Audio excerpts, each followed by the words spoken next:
ब्रह्म राक्षस, ये नाम सुनते ही लोगों के पैरों के नीचे से जमीन खिसक जाती है। कहते हैं कि ब्रह्म राक्षस जिसके पीछे पड़ जाता है उसे वह जिंदा नहीं छोड़ता। नमस्कार दोस्तों, मैं आपका होस्ट और दोस्त कहानी पुरुष आज आपके सामने लेके आया हूँ एक ऐसी सच्ची घटना जिसको सुनने के बाद आपके रोंगटे खड़े हो जाएंगे। कहानी को शुरू करने से पहले अगर आप चैनल पर नए हैं तो चैनल को सब्सक्राइब करें, साथ ही साथ बेल आइकन को दबाएं। अगर आपको वीडियो अच्छी लगती है तो वीडियो को जरूर लाइक करें। झींझक, जो कि उत्तर प्रदेश का एक छोटा सा गाँव है, इस गांव में एक बहुत पुराना पीपल का पेड़ है, यानी यूं कहें राजा महाराजाओं के जमाने का एक पीपल का पेड़ है। इस पेड़ की यह खासियत है कि गांव में होने वाले किसी भी छोटे से छोटा या बड़े से बड़े समारोह का सबसे पहला आमंत्रण इसी पीपल के पेड़ को दिया जाता है।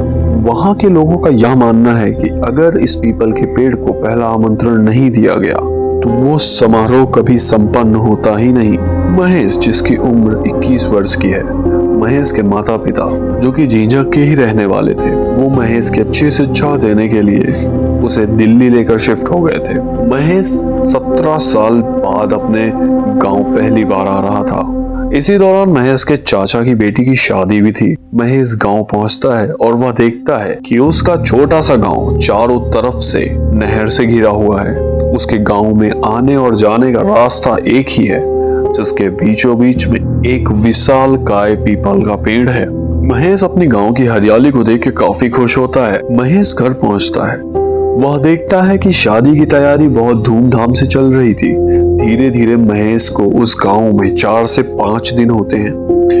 अब शादी के कार्ड छपने का समय आता है। महेश देखता है कि उसके घर में शादी के कार्ड छप के आ चुके हैं।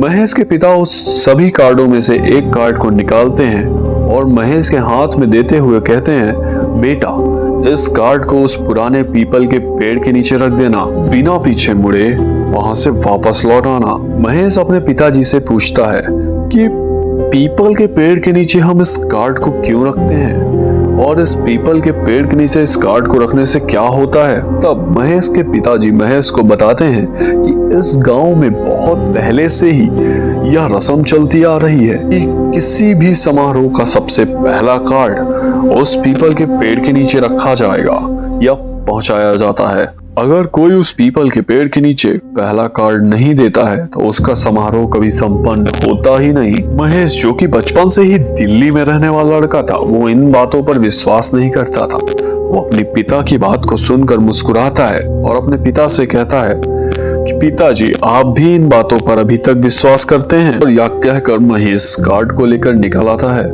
महेश पीपल के पेड़ के पास पहुंचता है, लेकिन महेश इन बातों को बहुत गंभीरता से नहीं लेता है और वह कार्ड को पीपल के पेड़ के नीचे फेंक करके वहां से वापस लौटने लगता है। अब महेश घर लौट आता है। उस दिन रात में महेश सोने जब जाता है, उस रात महेश के साथ जो होना शुरू होता है उसको महेश अपने शब्दों में बयां नहीं कर पाता।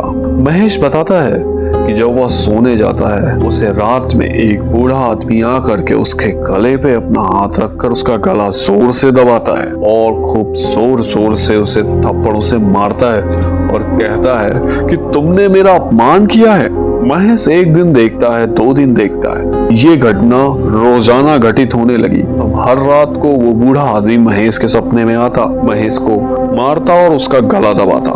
महेश अब इन चीजों से परेशान हो चुका था। महेश रोज सुबह उठकर जब अपनी शक्ल को आईने में देखता तो सबसे पहले उसके गाल पर वो पंजों के निशान और उसके गले पे भी लाल रंग का निशान बना होता था, मानो ऐसा कि किसी ने उसके गले को जोर से दबाया हो।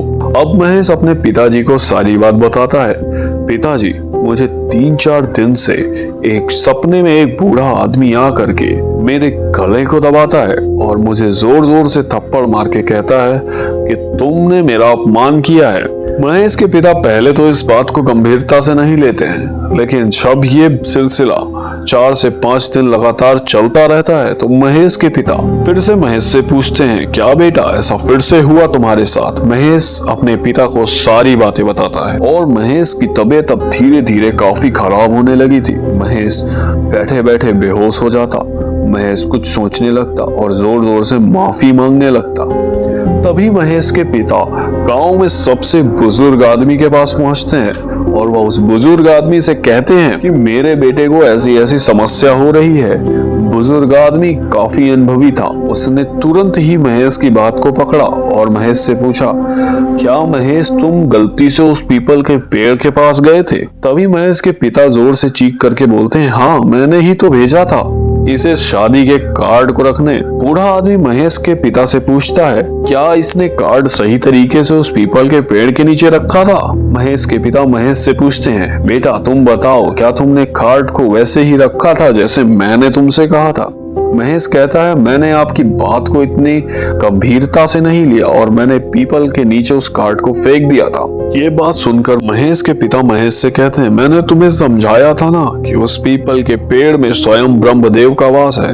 महेश के पिता उस बुजुर्ग आदमी से पूछते हैं कि बाबा अब मुझे ये बताइए कि अब इस समस्या से कैसे बाहर आया जाए। कहते हैं कि ब्रह्मदेव जिसके पीछे पड़ते हैं या जिससे नाखुश होते हैं उसे वो मरते दम तक नहीं छोड़ते। बूढ़ा आदमी मुस्कुराते हुए महेश के पिता से कहता है, अपने बेटे को उस पीपल के पेड़ के नीचे ले जाओ और उस पीपल के पेड़ के नीचे जाकर के अपने बेटे का सर मुंडवाओ। सर मुंडवाने के बाद तुम्हारा बेटा उस पीपल के पेड़ में रहने वाले ब्रह्मदेव से माफी मांगेगा, तभी वो ब्रह्मदेव इसे माफ करेंगे। अगर इसने ऐसा नहीं किया तो इसकी जान भी जा सकती है। महेश के पिता बिना कुछ देरी किए हुए महेश को लेकर के उस पीपल के पेड़ के नीचे जाते हैं। गांव के एक नाव को बुला करके महेश के बालों को उस पीपल के पेड़ के नीचे दान किया जाता है। तभी महेश जोर जोर से चीख चीख कर उस पीपल के पेड़ से माफी मांगता है और वहीं बेहोश हो जाता है। अब महेश की तबीयत इतनी खराब हो रही थी कि मानो कि महेश मरने की कगार पे आ गया था।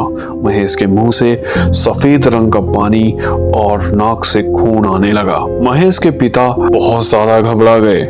सारे डॉक्टरों को बुलाया, सारे वैद्य को बुलाया, यहाँ तक कि भूत प्रेत भगाने वाले ओझाओं को भी बुला करके उन्होंने सारी रस्में कर डाली, लेकिन महेश को कोई फायदा नहीं हुआ। वो फिर उसी बुजुर्ग आदमी के पास जाते हैं, कहते हैं, बाबा मैंने सब कुछ किया लेकिन महेश को कोई फायदा नहीं हो रहा। वो बुजुर्ग आदमी समझाता है कि महेश को वापस जाकर के वो कार्ड को उस पेड़ के नीचे इज्जत से रखना होगा, तभी ब्रह्मदेव उस पर खुश होंगे। महेश वापस दौड़ते हुए अपने पापा के साथ जाता है, उस कार्ड को उठाता है और वापस ब्रह्मदेव के ऊपर रख करके यानी उस पेड़ के पास रख करके जोर जोर से रोने लगता है, क्षमा याचना करने लगता है। तभी अचानक से मानो ऐसा हुआ कि महेश बताता है कि वो फिर से एक बार बेहोश होने लगा। तभी उसके पिता ने उसे पकड़ा। महेश उस बेहोशी की हालत में ही क्या देखता है कि एक बूढ़ा आदमी आया और उसके गले पे हाथ रखकर कहता है, जाओ बेटा मैंने तुम्हें माफ किया। धीरे धीरे अब महेश की हालत में सुधार आने लगा था। आज इन दिनों यानी कि आज के समय में ऐसी बातें होती हैं। अब महेश इन बातों को बहुत गंभीरता से लेता है। तो अंततः इस कहानी से हमें यह सीख मिलती है कि हमें अपने बड़े और बुजुर्गों की बात को इतने हल्के में नहीं लेना चाहिए। कुछ भी हो हमें उनकी बातों का सम्मान करना चाहिए।